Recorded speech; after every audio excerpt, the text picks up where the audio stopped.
இந்தியாவுக்கு சுமார் 826 கோடி ரூபாய் மதிப்பிலான ஆயுதங்களை வழங்க அமெரிக்கா ஒப்புதல் அளித்துள்ளது. இதுகுறித்து அமெரிக்க பாதுகாப்பு ஒத்துழைப்பு நிறுவனம் DSCA அறிக்கை ஒன்றை வெளியிட்டுள்ளது.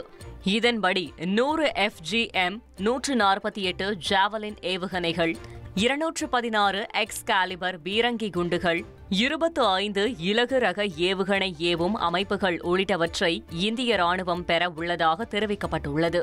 கூடுதல் வரி விதிப்பால் இருதரப்பு உறவு பாதிக்கப்பட்ட நிலையில் இந்திய மதிப்பில் சுமார் 826 கோடி ரூபாய் மதிப்பிலான ஆயுதங்கள் வழங்க அமெரிக்கா ஒப்புதல் அளித்துள்ளது குறிப்பிடத்தக்கது.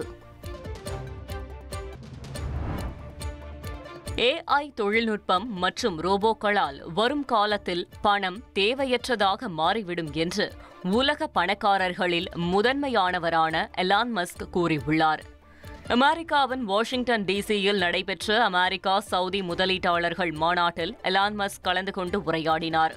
அப்போது AI தொழில்நுட்பம் மற்றும் மனித உருவ ரோபோக்களால் வரும் காலத்தில் வறுமை ஒழியும் என்று அவர் குறிப்பிட்டார்.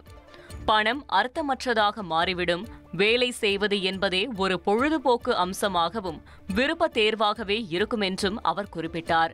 எலான் மஸ்கின் இந்த கருத்து AI தொழில்நுட்பம் உலக பொருளாதாரத்தை மறுவடிவமைப்புக்கு கொண்டு வருமா என்ற விவாதத்தை கிளப்பியுள்ளது. ரஷ்யாவின் மேற்கு பகுதியில் அமைந்துள்ள வெரோனேஷ் நகரத்தில் தாக்குதல் நடத்த முயன்ற யுக்ரைன் ஏவுகணைகளை சுட்டு வீழ்த்தும் வீடியோ வெளியாகியுள்ளது. அமெரிக்காவில் தயாரிக்கப்பட்ட ஏவுகணைகளை பயன்படுத்தி யுக்ரேனிய ராணுவம் மக்கள் வசிக்கும் குடியிருப்பு பகுதிகளான வெரோனிஷ் நகரத்தை தாக்க முயன்றனர்.